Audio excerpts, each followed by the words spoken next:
प्रभु के नाम की महिमा तो अनंत है। जब भगवान श्री राम ही नाम की महिमा का वर्णन नहीं कर सकते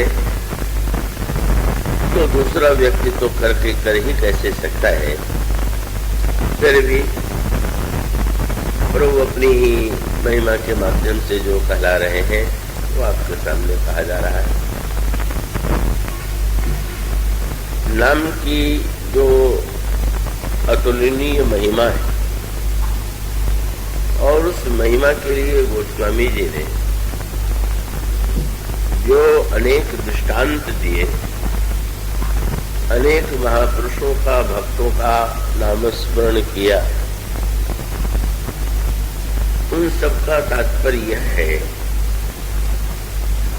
कि नाम भगवान की सबसे बड़ी महिमा यह है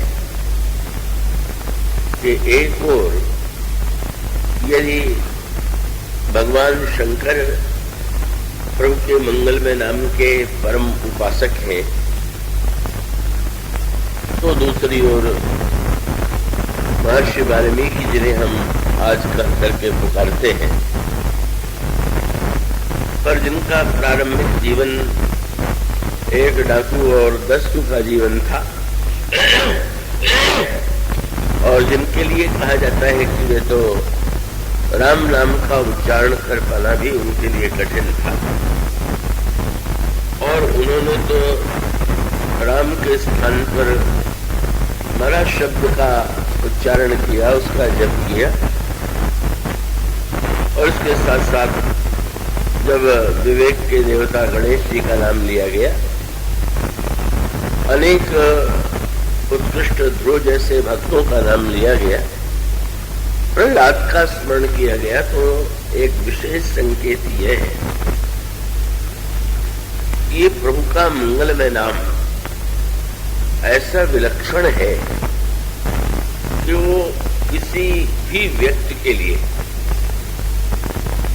कुछ बातें तो कभी कभी ऐसी होती हैं जो साधारण व्यक्तियों के लिए होती हैं और जो विशेष व्यक्ति होते हैं वो उनको उसमें आकर्षण की अनुभूति नहीं होती है, उन्हें उनकी बुद्धि से स्वीकार नहीं करती है।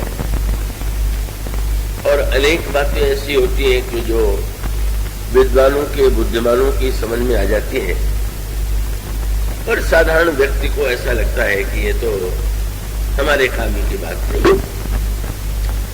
पर इन दृष्टांतों के द्वारा गोस्वामी जी यह बताने की चेष्टा करते हैं कि आप किसी भी कक्षा में क्यों न,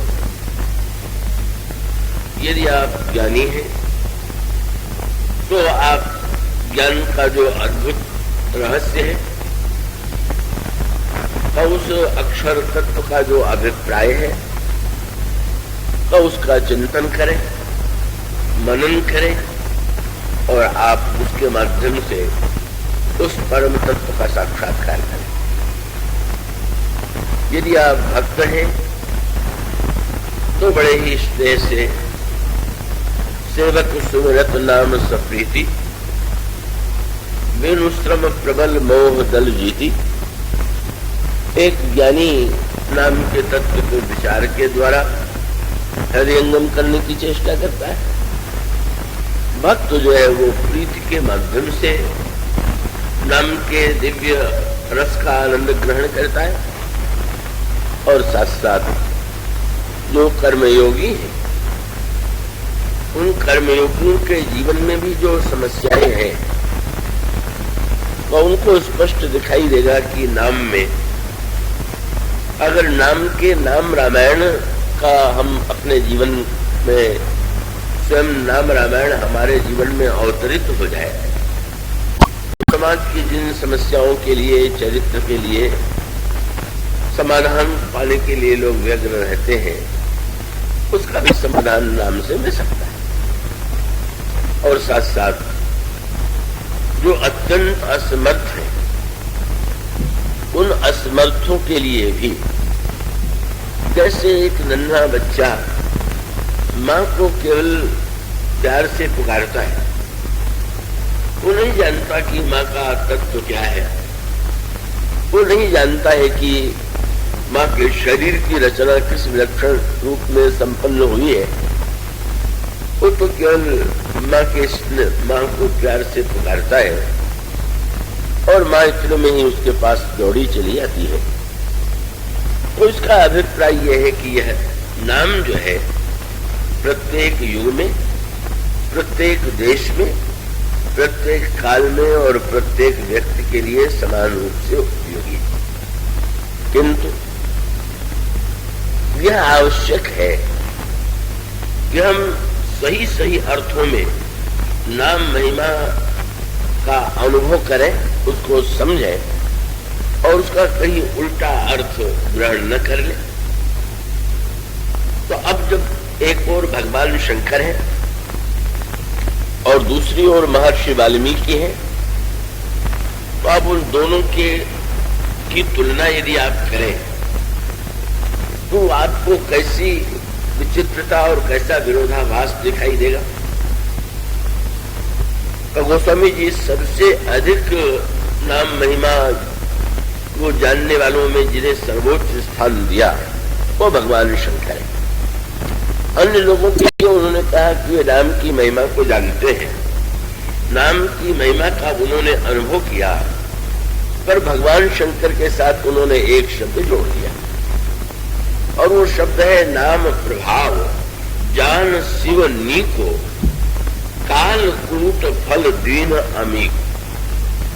अगर नाम की महिमा को भली प्रकार से कोई जानता है तो भगवान शंकर है। तो भगवान शंकर साक्षात वो भी ब्रह्म ही है, साक्षात ईश्वर के रूप में ही शास्त्रों और पुराणों में और रामचरितमानस में भी उनकी महिमा का गायन किया गया है। तो भगवान शंकर के संदर्भ में एक बड़ी अद्भुत बात कही है। मैं आशा करता हूं कि आप पूरी तन्मयता से उसे सुनें। कहा जाता है कि रामायण जो है, प्रश्न आया कि कई बार ये प्रश्न आता है कि किन किन भाषाओं में, किन कवियों ने, किन भक्तों ने रामायण की रचना की। कई स्थानों पर विविध भाषाओं में जो रामायण है, रामचरित्र है, उनके ग्रंथ संग्रहित, उनकी एक बड़ी संख्या है। किंतु रामचरितमानस में तो ये कहा गया कि रामायण 100 कोटि, 100 करोड़ रामायण है। और जब ये कहा गया कि 100 करोड़ रामायण है तो व्यक्ति के तर्क ही तो होते हैं। कोई व्यक्ति पूछ सकता है तो रामायण कहाँ चली गई? अगर 100 करोड़ रामायण एकत्र करें तो उनको कहाँ रखा जाएगा? तो वस्तुतः ऐसा लगने लगता है कि 100 करोड़ रामायण की बात जो है वो तो एक अतिशयोक्ति है। तो इसीलिए गोस्वामी जी को संतोष नहीं हुआ और उन्होंने ये कहा कि 100 करोड़ रामायण तो मैं केवल कहने के लिए कह रहा हूं, पर वो एक शब्द आपको रामायण में और पूरा मिलेगा, रामायण 100 अपारा। रामायणों की संख्या तो गिनी ही नहीं जा सकती, वह तो अपार है। किंतु अगर बड़ी संख्या के रूप में उसको कहना चाहे तो उनकी संख्या 100 करोड़ है। क्या तात्पर्य? और फिर एक बड़ी अद्भुत बात कही गई कि 100 करोड़ रामायण का बंटवारा होने लगा और वो तीनों लोकों में जब 100 करोड़ रामायण का बंटवारा हुआ तो स्वाभाविक है कि एक बचा रह गया, 3 भागों में 100 करोड़ को बांटा गया। तो भगवान शंकर से पूछा गया, आप मौन हैं, आप बताइए कि इन 100 करोड़ जो रामायण है उनमें से आपके हिस्से में कौन सी रामायण रहेगी? वो स्वामी जी ने बड़ी अद्भुत सूचना दी। शंकर जी ने कहा कि ना, 100 करोड़ रामायण में से मुझे केवल एक शब्द चाहिए और वह राम नाम। ये लिखा हुआ रामायण। ब्रह्म रामते नाम बड़ बरदायक बरदान रामचरित सत कोटि मह लिय महेश जिए जान। बड़ी अद्भुत बात है। उन्होंने कहा कि आप राम नाम मुझे दे दीजिए और सारी रामायण आप लोग बांट लीजिए और ले लीजिए।